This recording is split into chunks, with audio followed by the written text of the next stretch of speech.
गांधारी और कुंती।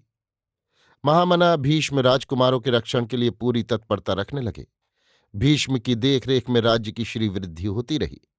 इधर राजकुमार भी धीरे धीरे शिक्षा प्राप्त करते हुए तारुण्य को प्राप्त हुए। उपयुक्त शासक का अभाव महावीर भीष्म को बराबर खलता रहा। ये राजकुमार धृतराष्ट्र और पांडु भी ऐसे न थे कि राज्य की अच्छी तरह परिचालना कर सकते। पहला अंधा, दूसरा रोगग्रस्त।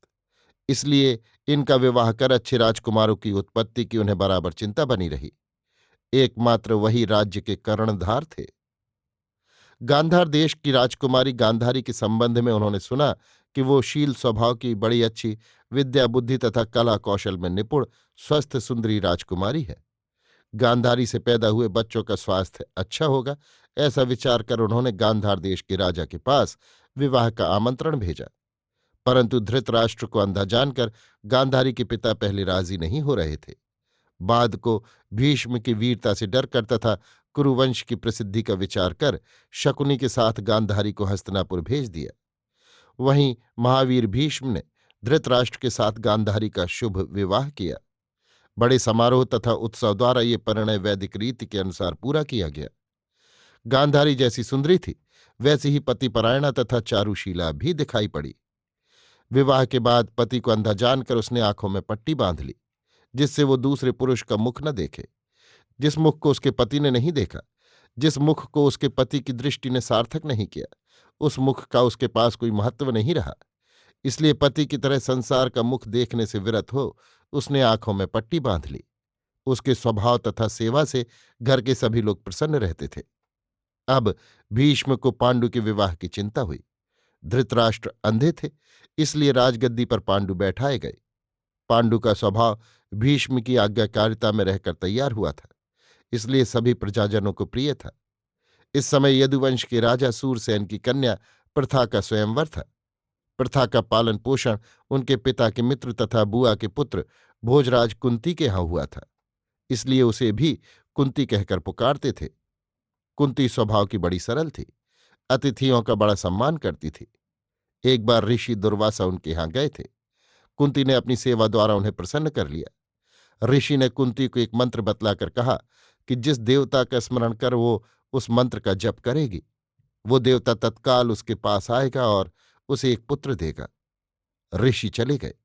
कुंती अभी केवल तरुणी हो चली थी। बाल चापल्य के वश एक दिन स्नान कर मंत्र पढ़कर उसने सूर्यदेव का आवाहन किया। उसे ऐसा मालूम हुआ कि सूर्यदेव आकाश मार्ग से उतरते हुए उसके पास आ रहे हैं। जब सूर्यदेव पास आ गए तब कुंती बहुत घबराई। प्रेयसी समझकर सूर्यदेव ने आश्वासन दिया कि डरने की बात नहीं, तुम्हारा कुछ भी अहित न होगा। ऋषि का मंत्र व्यर्थ नहीं होता, तुम्हारे कुंडल कवचधारी एक पुत्र होगा। ये कहकर दिव्य भाव से रमण कर सूर्यदेव चले गए। यथा समय कुंती के वैसा ही एक पुत्र हुआ, पर समाज से डरकर कुंती ने उसे नदी में प्रवाहित कर दिया। वो बालक कौरव राजकुल के अधिरथ नाम के एक सारथी को प्राप्त हुआ। उसने अपनी स्त्री राधा को वो बालक लाकर दिया। राधा ने बड़े स्नेह से उसे पाला। वही बालक बाद को कर्ण के नाम से प्रसिद्ध हुआ। कुंती के स्वयंवर में भीष्मदेव ने पांडु को भेज दिया। तब तक पांडु का नाम संसार में फैल चुका था। वो विशाल राज्य तथा उत्तम कुल के राजा हैं, ये जानकर वहां के लोगों ने उनका बड़ा स्वागत किया। कुरुवंश की मर्यादा कुंती को मालूम थी। उसने पांडु को ही वरमाला पहनाई। बड़ी धूमधाम से कुंती का विवाह हुआ। हस्तिनापुर में स्वागत की तैयारियां हुईं। महावीर भीष्म आदरपूर्वक वर और वधु को वरण कर राजमहल ले गए। पांडु और कुंती यौवन के आरंभिक दिन बड़े प्रेम से पार करने लगे। मद्र राज की विदुषी कुमारी माद्री से भी कुछ दिनों बाद पांडु का विवाह हुआ। महामति भीष्म ने विदुर का भी ख्याल नहीं छोड़ा था। विदुर यद्यपि दासी पुत्र थे, फिर भी उसी लाड़ प्यार से पले थे जिससे धृतराष्ट्र और पांडु। इनकी शिक्षा अपर दोनों भाइयों की अपेक्षा मार्जित थी। ये धर्मशास्त्र तथा नीतिशास्त्र के पूर्ण पंडित थे। इनका पालन पोषण बिल्कुल राजकुमारों का सा हुआ था। इनसे राजकार्य की परिचालना में भीष्म को बड़ी सहायता मिलती थी। इनकी प्रखर बुद्धि को देखकर भीष्म हृदय से इन्हें प्यार करते थे। सुबल के राजा देव की सुंदरी कन्या पाराशवी के साथ इनका विवाह भी भीष्म ने कर दिया। वंश विस्तार और पांडु। कहा जा चुका है कि धृतराष्ट्र अंधे थे, इसलिए पांडु सिंहासन पर बैठे थे। उनका पांडु रोग ऐसा न था कि शरीर को हानि पहुंचती हो। वो लड़ने भिड़ने में पूर्ण रीत से सक्षम थे। महावीर भीष्म की अनुमति लेकर वो दिग्विजय के लिए चतुरंगिनी सेना के साथ बाहर निकले और भारत के दूसरे समस्त राज्यों को अपने अधिकार में कर लिया। उनसे कर लेकर प्रसन्नचित्त अपनी राजधानी लौटे। भीष्म ने पांडु की इस वीरता की प्रशंसा की। अब हस्तिनापुर देश के सभी राज्यों में श्रेष्ठ हो गया। यहाँ के राजा की सम्राट या राज चक्रवर्ती की उपाधि हुई। अपने उत्कर्ष में प्रसन्न पांडु एक बार वन में शिकार खेल रहे थे। उन्होंने एक हिरन का जोड़ा दूर से देखा और तीर मारा। उस समय दोनों विहार कर रहे थे। तीर लगते ही हिरन आर्त स्वर से चिल्लाया। उसकी आवाज मनुष्य की आवाज जैसी थी। पांडु उसके पास दौड़कर आए तो मालूम हुआ ये दोनों ऋषि और ऋषि पत्नी मृग रूप से विहार कर रहे थे। घायल मृगरूपी ऋषि को हाथ जोड़कर पांडु अपने अज्ञानकृत अपराध के लिए क्षमा प्रार्थना करने लगे। उस शरविद्ध ऋषि ने कहा, महाराज, ये सच है कि आपने जानबूझकर ब्रह्महत्या नहीं की, फिर भी आपको विहार करते हुए मृग का वध नहीं करना था। आपको इसका फल अवश्य भोगना होगा। आप भी इसी प्रकार वन में विहार करके पंचत्व को प्राप्त होंगे। ये कहकर ऋषि स्वर्गलोक प्रस्थान कर गया। महाराज पांडु तब से खिन्न तथा चिंताग्रस्त रहने लगे। उन्होंने राजपाट का सारा काम छोड़ दिया। जंगल में रानियों सहित एकांतवास करने लगे। इस समय राज्य का भार धृतराष्ट्र ने ग्रहण किया। बहुत दिन हो गए। एक बार शतशृंग के महर्षि स्वर्ग यात्रा कर रहे थे। पांडु से भी चलने के लिए कहा, पर बाद को उन्होंने पांडु को निस्संतान जानकर लौटा दिया। पांडु को जब ये मालूम हुआ कि बिना संतान के कोई स्वर्ग नहीं जा सकता, तब उनका कष्ट और बढ़ गया। पर संतान की इच्छा पूर्ति अपने अधीन नहीं। उन्हें खिन्न देखकर एक दिन कुंती ने अपने वर वाली बात उन्हें सुनाई। पांडु को इससे बड़ी प्रसन्नता हुई। उन्होंने देवता के आवाहन से पुत्रोत्पत्ति के लिए कुंती को प्रसन्नतापूर्वक आज्ञा दे दी। पति की आज्ञा शिरोधार्य करके कुंती ने धर्मराज का आवाहन किया। उनसे युधिष्ठिर की उत्पत्ति हुई। फिर पवन को आमंत्रित किया। उनसे भीम पैदा हुए। इसके बाद इंद्र का स्मरण किया। इंद्र से अर्जुन भूमिष्ठ हुए। एक बार व्यासदेव हस्तिनापुर पधारे। महारानी गांधारी ने उनका बड़ा आदर सत्कार किया। गांधारी के आतिथ्य से प्रसन्न होकर व्यासदेव ने 100 पुत्र होने का वर दिया। महारानी गांधारी के गर्भ तो महारानी कुंती से पहले हुआ, पर वो 2 साल तक स्थायी ही रहा। लड़का न हुआ। इसी समय महारानी कुंती के पुत्र होने का समाचार हस्तिनापुर पहुंचा। इस संवाद से गांधारी को बड़ा क्षोभ हुआ कि अब कुंती का पुत्र सिंहासन का अधिकारी होगा। इस क्षोभ से उन्होंने पेट में कसकर एक ऐसा घूंसा मारा कि गर्भपात हो गया। तब तक गर्भ के बालक के अंग न बने थे। इस पिंड को नदी में फेंकने की तैयारी हो रही थी कि वहां महातपस्वी व्यासदेव का फिर शुभागमन हुआ। व्यासदेव ने पिंड के 100 भाग किए, जिनका गलती से 1 भाग और हो गया। फिर उतने ही घड़े मंगवाकर उनमें घी भरकर 1-1 खंड रखकर एकांत में रखवा दिया। 2 वर्ष बाद उन्हीं में से 100 पुत्र और 1 कन्या का जन्म हुआ। दुर्योधन, दुशासन आदि 100 पुत्रों के साथ एक कन्या दुशला गांधारी के गर्भ से इस प्रकार पैदा हुए। धृतराष्ट्र की एक और पत्नी थी। उनसे युयुत्सु नाम का बालक हुआ। उधर 2 पुत्र माद्री से हुए, नकुल और सहदेव। इस प्रकार धृतराष्ट्र का वंश प्राचीन कौरव के नाम से प्रसिद्ध हुआ और पांडु के पुत्र पांडव कहलाए। पुत्रों के मुख देखकर पांडु प्रसन्न रहने लगे। उनका मनोभाव बदल गया। शाप की बात भी सुख के दिनों में याद न रही। इसी समय एक बार वन में बसंत और ऋतु का राज्य था।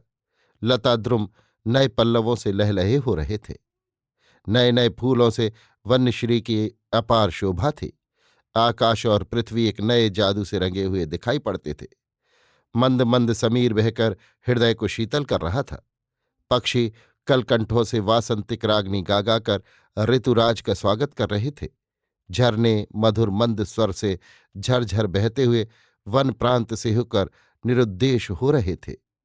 श्रृंगार की छवि प्रकृति के हर दृश्य पर अंकित थी। महाराज पांडु इस शुभ मुहूर्त में माद्री के साथ वन विहार के लिए निकले। वन की श्री से पूर्ण शोभा को देखकर प्रिया से युक्त महाराज पांडु ने माद्री को प्रेम की दृष्टि से देखा। शाप वाली बात माद्री को याद थी। पति की भावना को लक्ष्य कर माद्री का हृदय शंका से कांपने लगा, पर लाज तथा संकोच के कारण वो कुछ कह न सकी। केवल बातों में बहलाकर वन्यश्री की तारीफ करती हुई कि महाराज ये फूल देखिए कैसा खिला है, वो लता देखिए पेड़ से कैसी लिपटी है, पेड़ ही बेचारी की रक्षा का कारण है, टालती रही। पर काम की उत्तेजना टलने वाली नहीं होती। महाराज बलात् माद्री से विहार करने लगे। पश्चात वहीं उनका प्राणांत हो गया। तमाम राज्य में इस खबर से शोक की काली घटा छा गई। सहस्त्रों आंखों से दुख के आंसू झरने लगे। माद्री और कुंती के दुख का क्या कहा जाए। पति के शव के साथ महारानी कुंती सहमरण के लिए तैयार हुई, पर रानी माद्री रोती हुई बोली, दीदी, संसार से मैं बिल्कुल अनजान हूं, आप बालकों की रक्षा कीजिए। महाराज की मृत्यु मेरे कारण हुई है, इसलिए मैं ही महाराज के साथ जाऊंगी।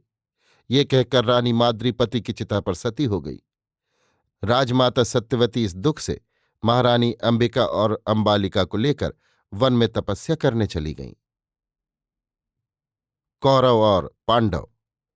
धीरे धीरे कौरव और पांडव 105 भाई महामना पितामह भीष्म की देखरेख में पलते हुए बड़े हो चले। इनका शैशवकाल राजमहल में अनेक प्रकार की क्रीड़ाओं में माताओं की स्नेह गोद में बीता। अब ये बाल्य के प्रथम चरण में आ पहुंचे और खेलती हुई राजधानी के प्रांत भाग में भी चले आया करते थे। इनकी 2 टुकड़ियां स्वभावतः रक्त के प्रभाव के अनुसार थीं। 100 कौरव एक में सम्मिलित थे और 5 पांडव एक में। दुर्योधन कौरवों का सरदार था और युधिष्ठिर पांडवों के। इनको बढ़ते हुए देखकर पितामह भीष्म को इनकी शिक्षा दीक्षा की चिंता हो गई। एक दिन नगर के प्रांत में ये सब भाई गेंद खेल रहे थे। खेलते खेलते गेंद कुएं में गिर गया। सब लड़के हताश होकर कुएं की जगत पर खड़े हुए नीचे झांक झांक कर देख रहे थे। इस समय एक कृष्णकाय तेजस्वी पुरुष उधर से आते हुए देख पड़े। लड़कों को हताश भाव से कुएं के नीचे झांकते देखकर उन्होंने कारण पूछा। लड़कों ने कहा, हमारा गेंद गिर गया है। ब्राह्मण ने हंसकर अव्यर शस्त्र चालना द्वारा गेंद को बाहर निकाल दिया। राजकुमार प्रसन्न हो उन्हें पितामह भीष्म के पास तारीफ करने तथा पुरस्कार दिलवाने के लिए ले चले। पितामह को घेर कर लड़कों ने ब्राह्मण की बड़ी तारीफ की। महावीर भीष्म पहले से राजकुमारों की शिक्षा के लिए एक अच्छे आचार्य की तलाश में थे। द्रोण को देख उन्होंने प्रणाम कर बड़े आदर से अपने पास बैठाया, फिर उनकी कुशल पूछी। द्रोण ने कहा, हे महात्मन, मैं आजीविका की खोज में भटकता हुआ यहां पहुंचा हूं। मैंने आर्य परशुराम से दिव्य अस्त्र शिक्षा प्राप्त की है। ये जब अपना धन ब्राह्मणों को दान कर रहे थे तब मैं उनके पास देर से पहुंचा। तब तक वो अपना सर्वस्व दे चुके थे। मैंने उनसे अस्त्र शिक्षा प्राप्त की। उन्होंने मुझे जो दिव्यास्त्र प्रदान किए हैं, मैं उनके बल पर जीविकोपार्जन का प्रयत्न करके भी सफल नहीं हो सका। आप कृपाचार्य को जानते हैं, जो शरद्वान के पुत्र होकर आप ही के आश्रम में पलकर पुष्ट हुए हैं। उनकी बहन कृपी मेरी धर्मपत्नी है। एक पुत्र भी अश्वत्थामा नाम का है। हम लोग अत्यंत दरिद्र हैं।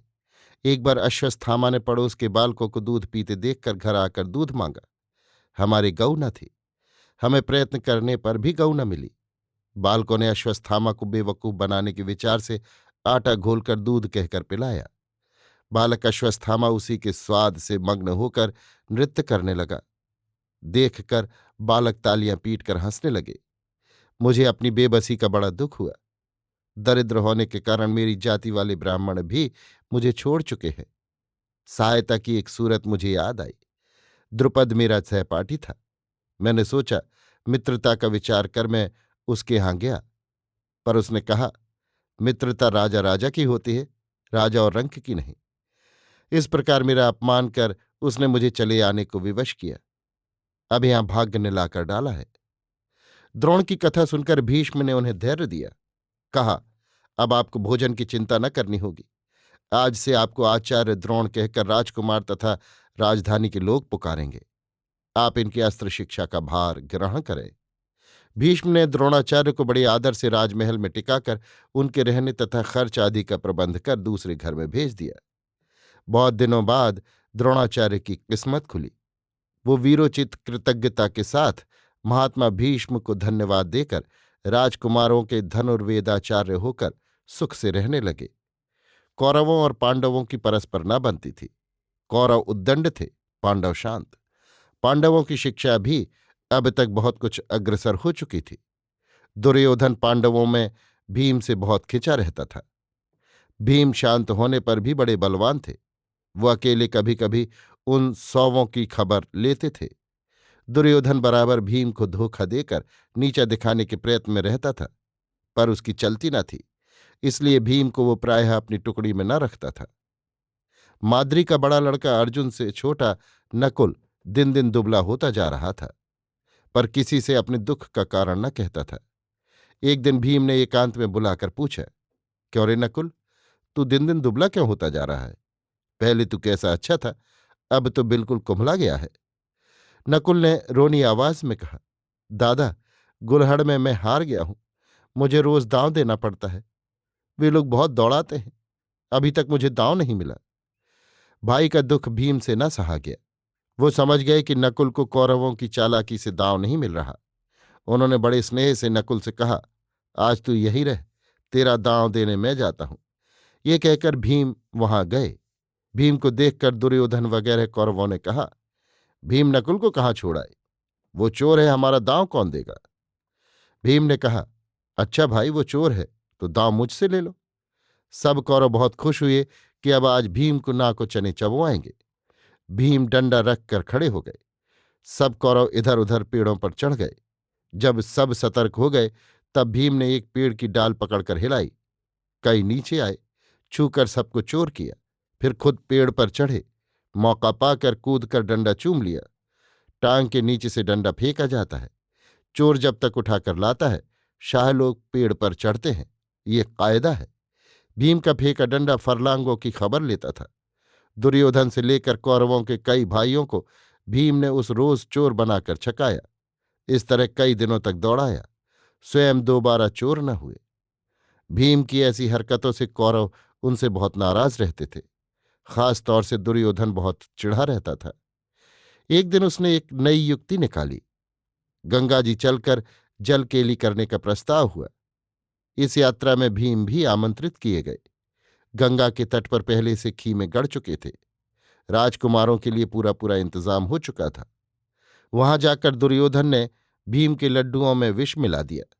जलपान कर सब लोग जल केली करने लगे। भीम को धीरे धीरे नशे से बेहोशी आने लगी।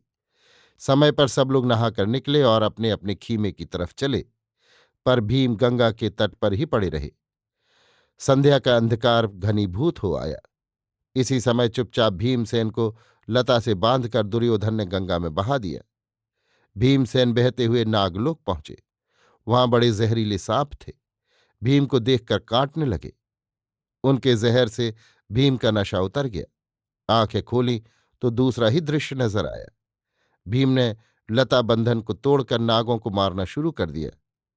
तब वे सब अपने राजा वासुकी के पास गए। पूछने पर वासुकी को मालूम हुआ कि उन्हीं के दौहित्र कुंती भोज के दौहित्र हैं। फिर उन्होंने भीम की बड़ी सेवा की, उन्हें अमृत पिलाया। भीम को इससे 10,000 नागों का बल प्राप्त हुआ। फिर बड़े आदर से वासुकी ने भीम को विदा किया। घर में माता कुंती तथा चारों भाई रो रहे थे। सब खोज कर हैरान हो चुके थे। दुर्योधन के भाई आनंद मना रहे थे। इसी समय हंसते हुए भीमसेन हस्तिनापुर पधारे। माता तथा भाइयों के चेहरे फिर उन्हें देखकर फूलों की तरह खिल गए।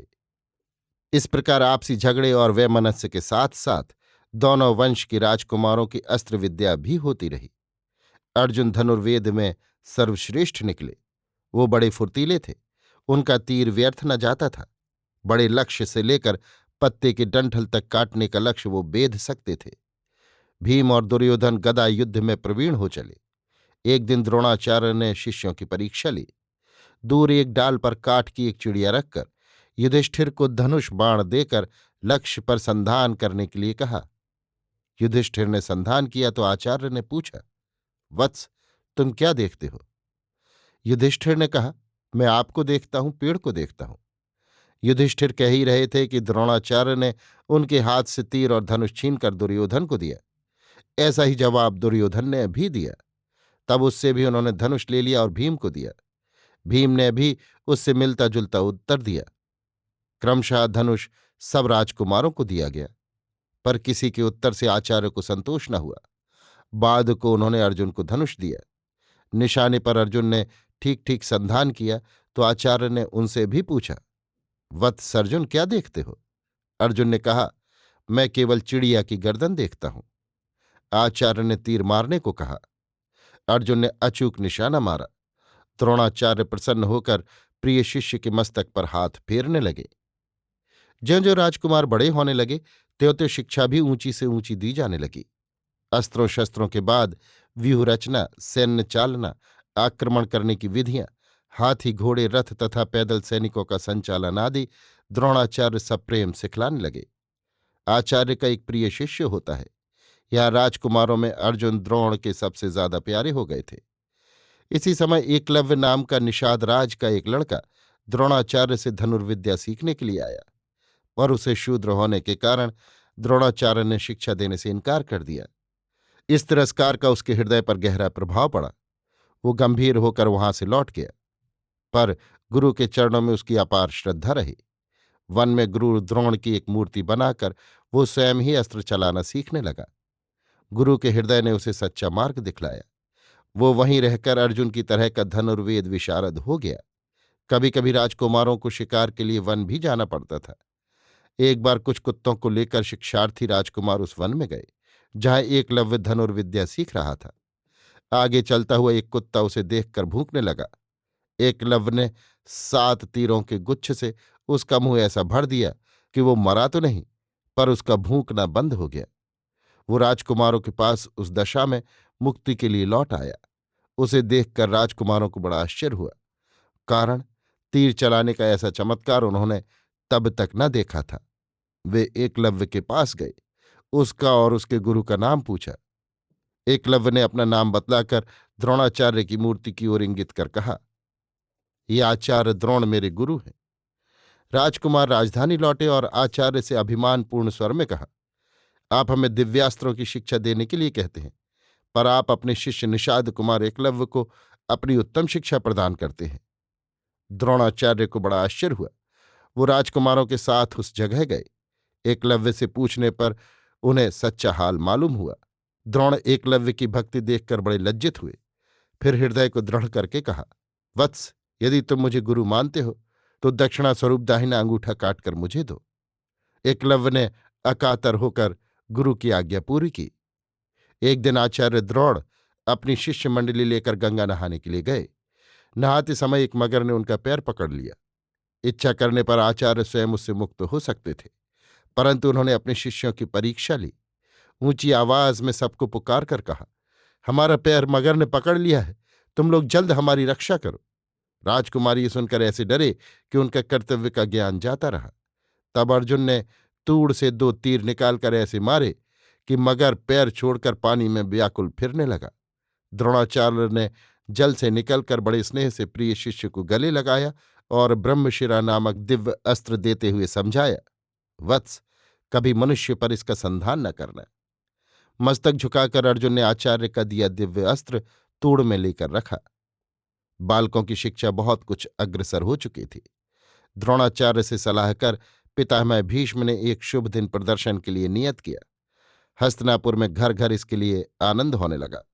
सुंदर प्रशस्त रंग स्थल बनवाया गया। सब तरह के लोगों के बैठने का इंतजाम हुआ।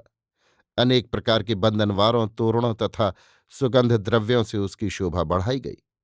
यथा समय पितामह भीष्म, महाराज धृतराष्ट्र तथा सब राजपुरुष, रानियां और हस्तिनापुर के सर्वसाधारण वहां आकर यथोचित आसनों पर बैठे। उत्साह बढ़ाने के लिए रणवाद्य बजने लगा। एक ओर द्रोणाचार्य रंगभूमि के भीतर गंभीर मुद्रा में बैठ गए।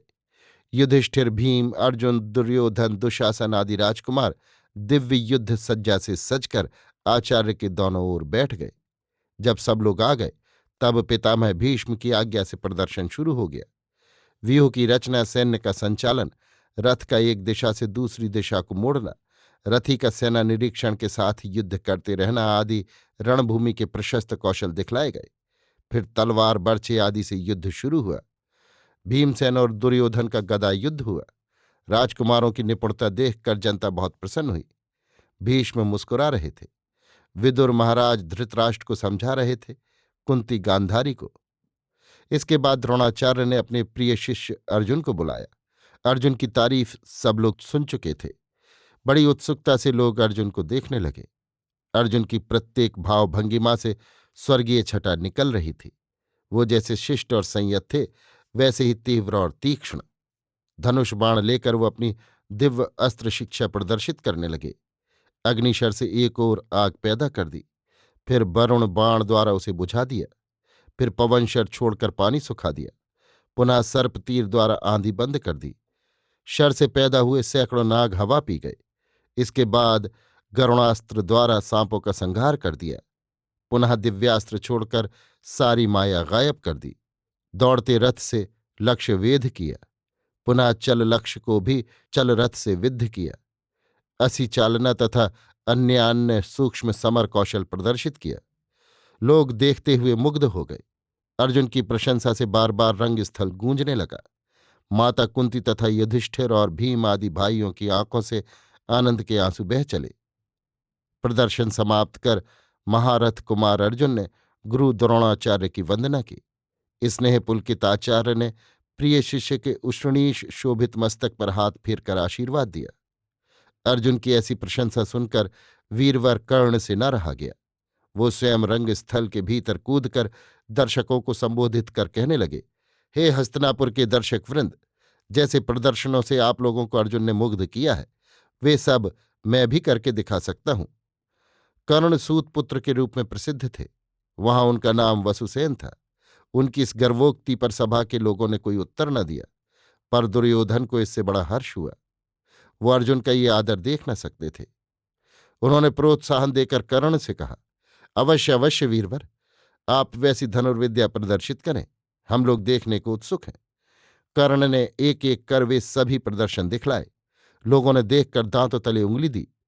दुर्योधन आदि 100 भाई पुनः पुनः कर्ण की तारीफ करने लगे। अर्जुन शांत भाव से आचार्य की बगल में बैठे सुनते रहे। कर्ण ने पुनः कहा, अब मैं अर्जुन से द्वंद्व युद्ध करना चाहता हूं।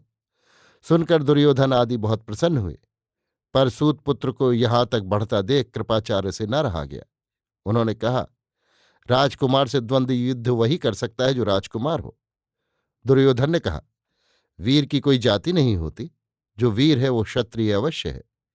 परंतु अगर आप राजवंश चाहते हैं तो मैं इस वीर का अभी अभिषेक करता हूं। ये कहकर सोने के सिंहासन पर बिठलाकर दुर्योधन ने महावीर वसुसेन को अंग देश का राजा बनाया।